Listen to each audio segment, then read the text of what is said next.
Praise the lord.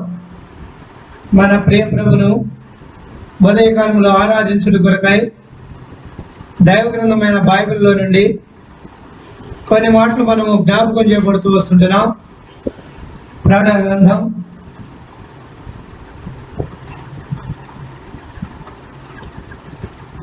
1వ అధ్యాయము 6వ వచనం.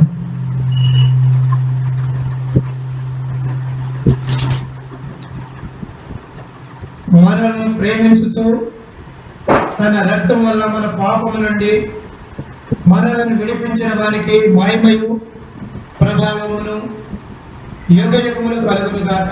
ఆమేన్. ఆయన మనలను తన తండ్రియకు దేవునికి ఒక రాజ్యముగాను యాజకులుగాను చేసెను.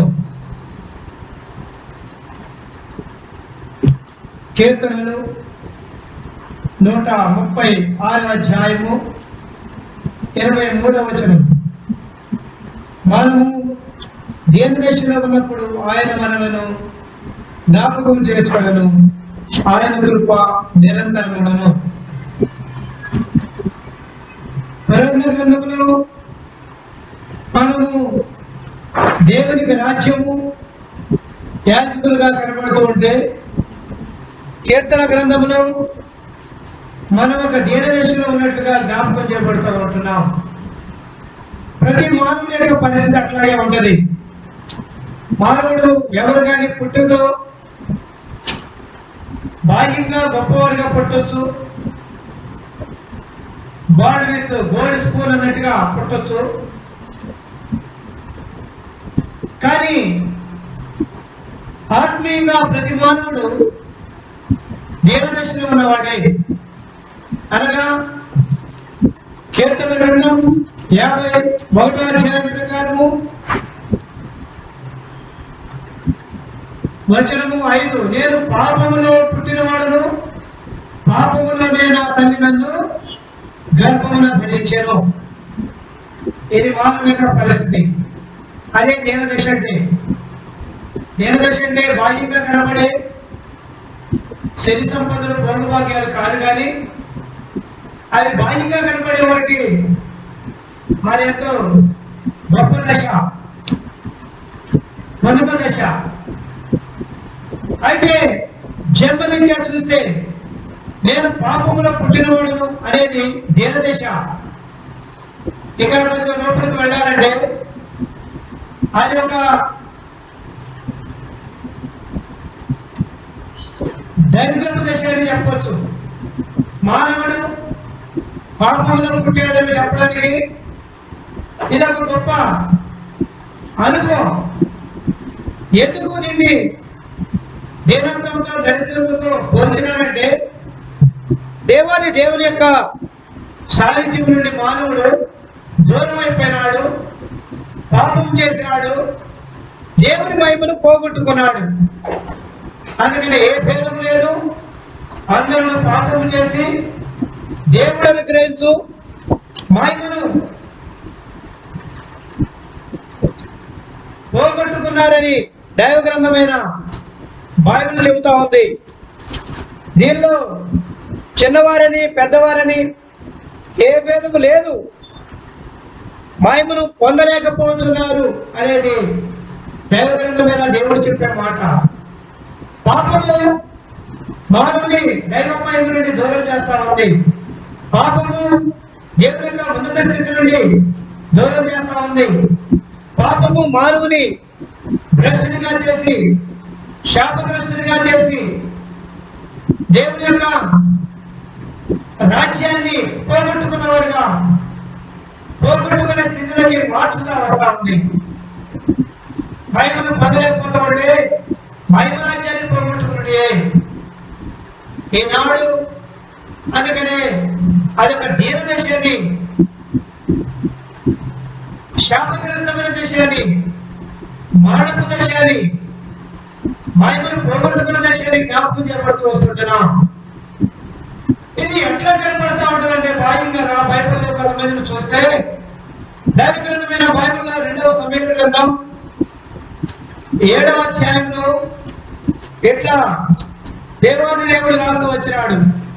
రెండవ సమూయేలు గ్రంథం 7వ అధ్యాయం 8వ వచనం. కాబట్టి నీవు నా సేవకుడు దావీదు ఇలాగ చెప్పుము, సైన్యములకు అధిపతి యెహోవా నీకు సెలవిచ్చుచున్నదేమనగా, గొర్రెల కాపురమున్న నిన్ను గొర్రెల దొడ్డిలో నుండి తీసి ఇశ్రాయేలు మీద నా జనుల మీద అధిపతిగా నియమించితిని. తర్వాత 9వ వచనం, నీవు పోయిన చోట్లను నీకు తోడుగా ఉండి నీ శత్రువులందరే నీ ఎదుట నిలవకుండా నిర్మూలన చేసి లోకంలోని ఘనులైన వారికి కలుగు పేరు నీకు కలుగజేసి ఉన్నాను. ఇది సంగతి. గొర్రెల దొడ్లు, గొర్రెల కాపు, ఇశ్రాయేలు మీద అధిపతి లేక రాజుగా ఉండటం, ఇదే మానవుని యొక్క దయనీయమైన స్థితి ఎట్లాగే ఉంటది. గొర్రెల కాపులో ఉన్నవాడికి ఏమాత్రము అధికారుల గురించి, ఉత్సాహ సంతోషాల గురించి, ఘనత కీర్తన గురించి కానీ, సమాజంలో పేరు ప్రఖ్యాతుల గురించి కానీ ఏమాత్రం పట్టవు. తన మనసంతా కూడా ఆ యొక్క చలి, ఎండ, వాన, మంచు, వేడి, శత్రు సమూహము, క్రూర మృగాలు, మృత్యు భయంతో ఉంటాడు. కనుకనే కంటి నిండా నిద్ర ఉండదు, కడుపు నిండుగా తిండి ఉండదు, సంతోషభరితమైన వాతావరణం ఏమాత్రం ఉండదు. తన పనిని ఒకటే ఆధారం తెలిసిన సంగతి ఏంటంటే, గొర్రెలు కాయటే, వాటిని వేపుటే, వాటిని భద్రపరుచుటే, వాటి వరకే తాను ప్రయాసపడే. అలాంటి పరిస్థితి మానవుని యొక్క పాపపు స్థితి. సంతోషం గురించి కానీ, సమాధానం గురించి ఎంత వెతికినా దొరకనంత దూరం అనే సంగతి ఉదయకాలంలో జ్ఞప్తిలోకి తీసుకురాబడుతూ వస్తుంటున్నాం. అందరితో దూరంలో ఉన్న సంతోషం, అందరితో దూరంలో ఉన్నటువంటి సమాధానం, అందరితో దూరంలో ఉన్నటువంటి సంతృప్తి, అనగా సంతృప్తితో నిండబడిన మానవుడు ఏమో చేస్తున్నప్పటికీ, ఏమి చేస్తున్నప్పటికీ తన హృదయం నిండట్లేదే, తన హృదయం ఆనందంతో ఉన్నామని చెప్పట్లేదే. ఏదో తెలియని నిరాశ ఏర్పడి చేస్తున్నటువంటి పరిస్థితి. స్నేహితుల సోదరి, నేను అధిపతిగా నియమించిన అలాంటి స్థితిలో నుండి ఎండ, మంచు, క్రూర మృగం, ఇదే నీకు అనుకూలమైనటువంటి వాతావరణం. కానీ అక్కడ నుండి ఎవరు ఊహించినటువంటి శ్రేష్టత, ఎవరు ఊహించినటువంటి గొప్పతనం, ఎన్నడూ జీవితంలో అనుభవించినటువంటి ఆనందం దేవుడు స్వర్గం చేసినాడు. అది రక్షణ ఆనందం. గొర్రెల కాపు ఏం చూపిస్తా ఉందంటే, పరజనము, పరదేశము, దూరస్థులమైన సంగతులు జ్ఞాపకం చేయబడుతూ వస్తుంది.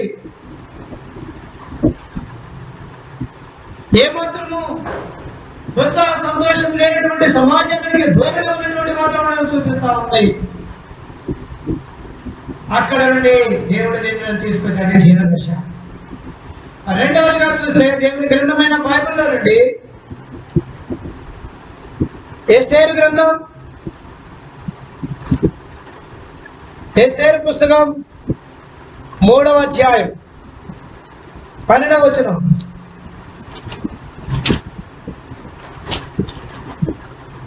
ఎస్తేరు పుస్తకం 3వ అధ్యాయం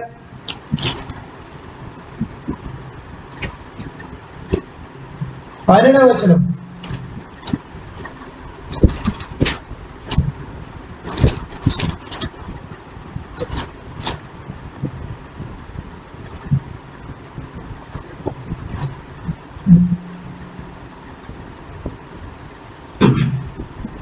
మొదటి నెల 11వ దినమందు రాజు యొక్క వ్రాతగాండ్రు పిలువబడి హామాను ఆజ్ఞాపించిన ప్రకారం అంతయు ఆయా సంస్థానం మీద ఉంచబడిన రాజు యొక్క అధిపతులకు అధికారులకు, ఆయా సంస్థానంలోని జనముల మీద ఉంచబడిన అధిపతులకు అధికారులకు వారి వారి లిపిని బట్టి ఆయా జనుల భాషను బట్టి రాజైన ఆశీర్వదించబడ వ్రాతకాండ చేత తాకీదు వ్రాయబడి రాజు ముద్రం చేత ముద్రింపబడిన 11వ వచనం. ఆధారాలు 12,13వ వచనమందు యవనులేమి, వృద్ధులేమి, శిశువులేమి, స్త్రీలనేమి ఈదులందరినీ ఒక్క దినమందే బొత్తిగా నిర్మూలన చేసి వారి సొమ్ము కొల్లపుచ్చుకొనమని తాకీదులు అంచెవారి చేత రాజ్య సంస్థానానికి పంపబడెను.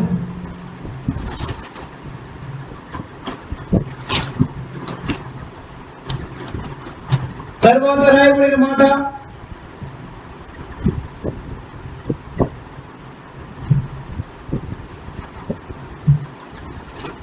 వచనము 11వ వచనం 6వ అధ్యాయం ఎస్తేరు గ్రంథం. అందుకు రాజు నీవు చెప్పిన ప్రకారమే శీఘ్రముగా వస్త్రములను ఆ గుర్రమును తీసుకొని రాజు గుమ్మములతో కూర్చుండి ఉన్న యూదుడైన మొర్దెకైకి ఆరాధన చేయము. నీవు చెప్పిన దానిలో ఒకటే విడివక అంతయు చేయమని హామానుకు ఆజ్ఞ ఇచ్చాను. తర్వాత 8వ అధ్యాయము 15వ వచనం. అప్పుడు మొర్దెకై ఊదా రంగు వస్త్రములు, ఊదా వస్త్రములు, తెలుపు వస్త్రములు, నూకల రాజవస్త్రములు, బంగారపు పెద్ద కిరీటములు, అవిసనాలతో చేయబడిన ధూమ్ర వర్ణము గల వస్త్రములను ధరించుకునేవాడై రాజు సముఖమును బయలుదేరిను. అందు నిమిత్తము శోషణ పట్టణము ఆనందించి సంతోషము నేను.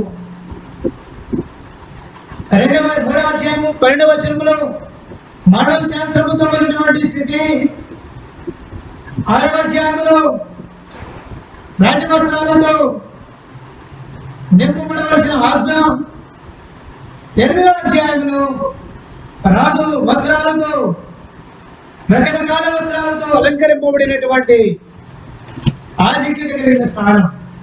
ఉదయ కాలంలో దేవదశ అంటే మరణ దశ.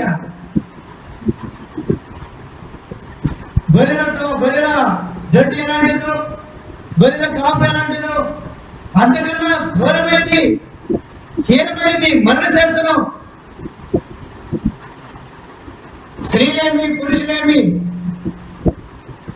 యూదాను వారు ఎవరు గాని కనపడడానికి వీల్లేదు. అందరికీ ఒక్క దినమే మరణ శాసనం. అంటే ఎంతో ఆక్రందనతో, ఆహాకారాలతో, దుఃఖముతో, మనోవ్యాకులముతో ముంచవలసిన ఉండినటువంటి స్థితి.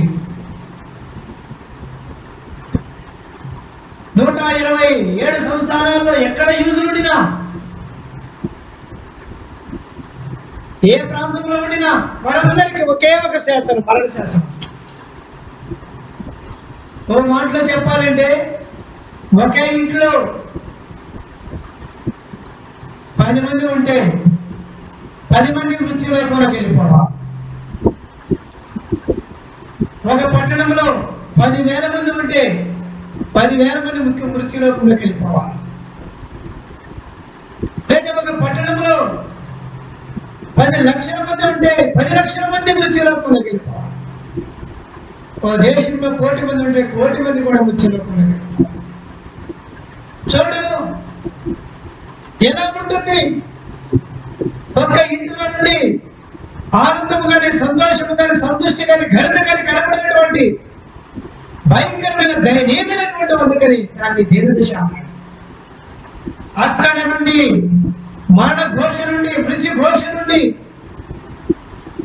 మరణ వేదం నుండి, మరణ పాశము నుండి, మృత్యు లోకము నుండి, పాతాళ వశము నుండి తీసుకొచ్చినటువంటి స్థితి. ప్రియా స్నేహితుల సోదరి, ఈ ఉదయకాలపు వేళ నీ నా స్థితి అది. మొట్టమొదటి సామాన్యంగా ఎన్నో గురకాపు దూరంగా ఉన్నటువంటి వాతావరణంలో నుండి మరణ ఘోషణ నుండి తీసుకొచ్చినటువంటి గొప్పదైనటువంటి పరిస్థితి. అవును, పాపం వల్ల వచ్చే జీతము మరణమని దైవగ్రంథమైన బైబిల్ రాబడింది. ఎఫెసీ 2:1 మీ అపరాధముల చేతను, పాపముల చేతను మీరు చచ్చిన వారే ఉండగా ఎంత భయంకరమైనటువంటి ఏమన్నా కానీ ఒక కవడకలు సంతోషంగా కనబడినటువంటి దయనీయమైనటువంటి వాతావరణంలోనండి సంతోషదాయకమైనటువంటి రాజులుగా యాజకులుగా ఓ ప్రియులారా ఈ ఉదయకాలపు వేళ అదే పరిశుద్ధ దేవుడు పావన దేవుడు పరాక్రమం కలిగిన దేవుడు నీకు నాకు ఇచ్చినాడు. ఎక్కడైతే మన ఘోష ఉందో అక్కడే ఆనంద ధ్వని, ఎక్కడ మృత్యువు ఘోష ఉందో అక్కడ సంతోష ధర్మంతో కూడిన ఆరాధన ఉత్సాహం. అదే ఈనాడు నీ నా మన జీవితానికి ఇచ్చిన గొప్ప ఆధిక్యత. కాబట్టి గొర్రెల కాపులను తీసుకొచ్చాడు, గొర్రెల దొడ్లను తీసుకొచ్చాడు, మృత్యులోకంలో తీసుకొచ్చాడు. రండి ఆదికాండం 40వ అధ్యాయం, ఆదికాండ పుస్తకం 40వ అధ్యాయం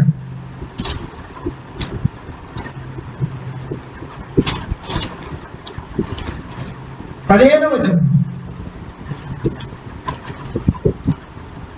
ఆదికాండ పుస్తకం 40వ అధ్యాయం 15వ వచనం. ఏదైనా నేను హెబ్రీయుల దేశంలో నుండి దొంగిలింపబడితిని, అది నిశ్చయం.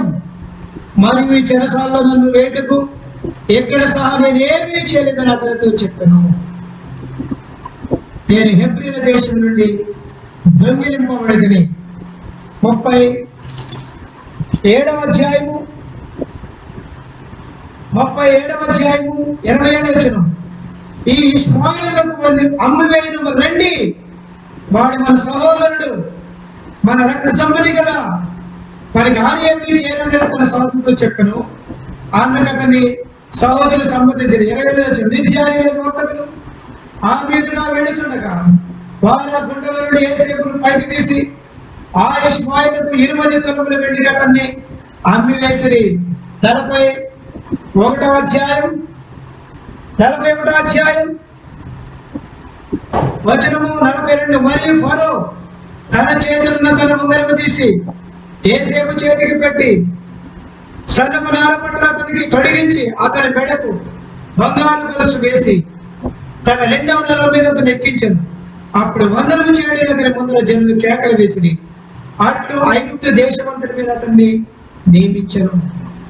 40వ వచనం ప్రకారము దొంగిలింపబడిన వాడు, 37వ అధ్యాయం 27-28 వచనాలను అమ్మివేయబడిన వాడు, 41వ వచనం 41వ అధ్యాయం 41, 42, 43 వచనాలకు రాజుగా చేయబడిన వాడు.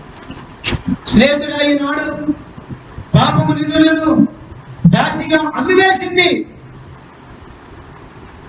బానిసగా బంధించింది. పాపము నన్ను దొంగిలించింది. ఇదే దొంగిలింపబడిన వారము, అమ్మివేయబడిన వారమైన సందర్భ దేశాలకు జ్ఞాపకం చేయబడుతూ వస్తున్నాను. ప్రియా స్నేహితుల సహోదరి, యేసేపు చెబుతున్న మాటలు, నేను వారు దొంగిలింపబడ్డాను, అక్కడ నుండి దొంగతనంగా వచ్చాను. నాకు ఏ నేరం లేకపోయినా నేను ఒక దొంగని, ఏ నేరం చేయకపోయినా నేను ఒక చెరసాలలో ఖైదీని అన్నట్లుగా. అవును, వాస్తవంగా నీవు నేను ఏం పాపం చేయలేదు, కానీ మన పితృడైన ఆదాము చేసిన పాపం నన్ను దాసిగా, బానిసగా, దొంగగా, ఖైదీగా చేసుకోవచ్చు. స్నేహితుల సహోదరి, అలాంటి స్థానం నుండి ఇప్పుడు 2వ రథం బంగారు ఉంగరం, ఆభరణములతో అలంకరింపబడటం, సన్నపు నార వస్త్రముతో ఐగుప్తు దేశమంతట రాజు అధికారం. స్నేహితుల సహోదరి, బ్రతకాలపోయిన పరిశుద్ధ దేవుడు నన్ను ఆరాధన చేస్తూ వచ్చినాడు. నన్ను ఆరాధన జ్ఞాపకం చేపడుతూ వస్తున్నాడు. వాస్తవమే ఖైదీలో ఉన్నవారు, చెరలో ఉన్నవారు, మానవులో ఉన్నవారు, దూరముగా ఉన్నవారు, శాపగ్రస్తము, దేవునికి దూరస్థలము, దేవుని రాజ్యం యొక్క వైభవమైనటువంటి వారు ఉచితంగా గెలుపబడిన గొప్పదైనటువంటి ఆధిక్యత ఇది. ఎరుగుదమా? అందుకని ఆయన రక్తం వలన ప్రకటన గ్రంథం 1:6 చూసాం. ఆయన రక్తం వల్ల నిన్ను నన్ను మన ప్రేమించు తన రక్తం పాపం నుండి విడిపించాడు. ఆయన రక్తం నిన్ను నన్ను విడిపించింది. ఆయన రక్తం నిన్ను నన్ను క్షమించింది. ఆయన రక్తం నిన్ను నన్ను పరిశుద్ధపరిచింది. పరిశుద్ధ స్థలంలోకి ప్రవేశానికి అర్హత కలిగించింది. నీకు నాకు ఉన్నటువంటి అన్నదమ్ములు, బంధువులు, అందుకనే ఎవడును ఏ విధము చేతను తన సహోదరుని విమోచించలేడు. వారి విమోచన క్రయం ఎప్పటికీ అట్లా ఉండి తేరక అట్లా ఉండవలసిందే. అట్లా పాతాళంలో పోవలసిందే, దుఃఖంలో చావలసిందే, మార్పులకు వెళ్ళవలసిందే, నరకములకు పోవలసిందే. ప్రియా స్నేహితుల సహోదరి, ప్రేమమైన దేవుడు, కరుణమైనటువంటి దేవుడు, కృపామయుడైన దేవుడు నిన్ను విడిపించాడు. అందుకనే 1 తిమోతికి రాసిన పత్రిక అపోస్తలుడైన పౌలు ఈ మాట అంటున్నాడు. 1 తిమోతికి రాసిన పత్రిక 1వ అధ్యాయము 12-13 వచనాలు. పూర్వము దోషకుడను, హింసకుడను, హానికరుడైన నన్ను తన పరిచర్యకు నియమించి నమ్మకమైన వారికి ఇచ్చినందుకు నన్ను బలపరిచిన మన ప్రభు అయిన క్రీస్తు యేసుకు కృతజ్ఞుడైన, తెలియక అవిశ్వాసం వల్ల చేసిన కనుక కనికరింపబడుతుంది. ఇప్పుడు కనికరింపబడ్డా, మునుపు చూస్తే దోషకుడను, హింసకుడను, హానికరుడను. ఇప్పుడు నన్ను తన చూడండి ఆ మాట రాయబడింది 16వ వచనం. ఆయనను నిత్య జీవ నిమిత్తము తను విశ్వసించే వారు నేను మాదిరిగా ఉండగలను. యేసుక్రీస్తు తన పూర్ణమైన దీర్ఘశాంతమును ఆ ప్రధాన పాపి అయిన నాయకుడు కనపరచినట్టు నేను కనికరింపబడుతుంది.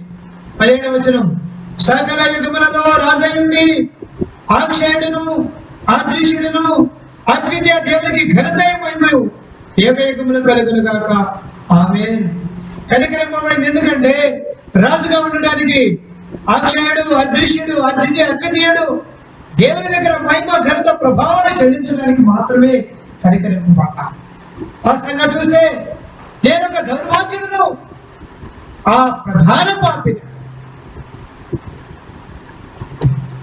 గొర్రెల గడ్డిలో ఉన్నట్టు, మనుషులలో ఉన్నట్టు, చెరసాలలో ఉన్నట్టు, మృత్యు లోకములో ఉన్నట్టు, పాపంతో పోయే ఆ భయంకరమైన మరణానికి కారణమైన నరకానికి పాత్రుడైనట్టు నన్ను ఆయన కనికరించాడు. స్నేహితుడా, ఈ ఉదయకాలపు వేళ ఆయన రక్తం ఇలాంటి వారి కొరకే. ఈ రక్తం నీ కొరకు, నా కొరకే. 1వ యోహానుకు రాసిన పత్రిక, యోహానుకు రాసిన మొదటి పత్రిక 1వ అధ్యాయం వచనము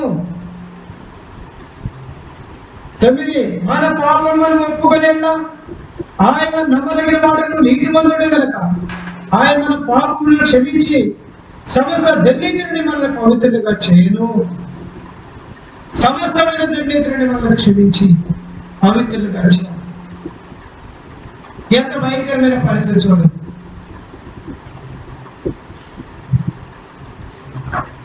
ఎంతో ధైర్యం. అందుకని మనం దీనదశలో ఉన్నాం అన్నట్టు. ఆ దశను ఎప్పుడు వర్ణించాలి.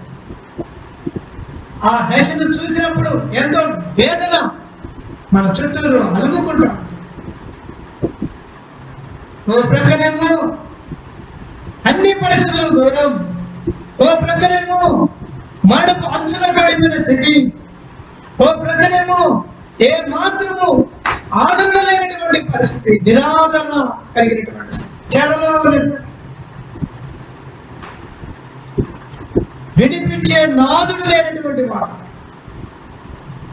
అన్న అక్క ప్రాతకాలపు వేళ పరిశుద్ధ దేవుడు జ్ఞాపకం చేస్తుంటున్నాడు. తరువాత చూస్తే వీటన్నిటికంటే భయంకరమైన మాట ఏంటంటే ప్రధాన పాపిని. ఇది ఇంకెంత దీనస్థితి, దేని దేశోత్సవం చూస్తే భయపడే వాతావరణం. దాని గురించి రాస్తూ అపోస్తల కార్యముల గ్రంథంలో స్టెఫెను చెబుతాడు ఆ మాట. ఈ ప్రధాన పాపి అనే మాట అపోస్తుడైన స్టెఫెను అపోస్తల కార్యముల పుస్తకం 7వ అధ్యాయంలో చెప్తాడు. ఎట్లా ఉందో చూస్తే అక్కడ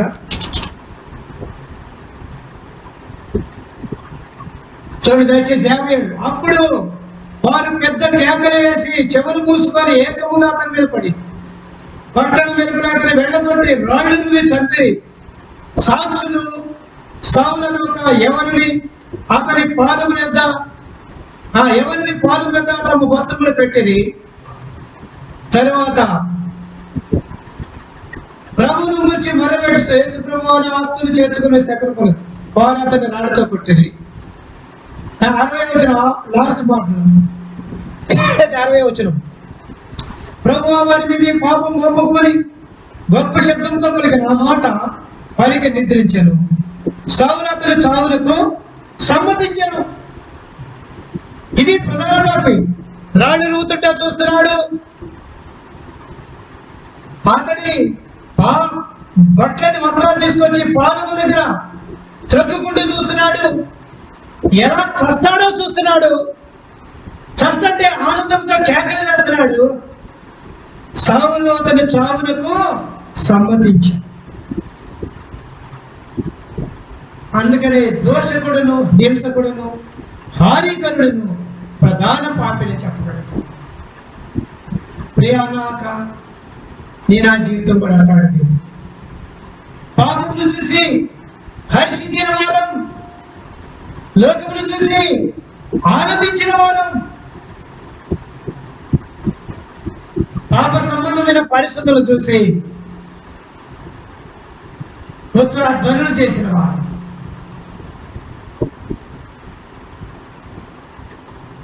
అతని చావుకు సమ్మతించిన అన్నిట్లుగా చూశారు.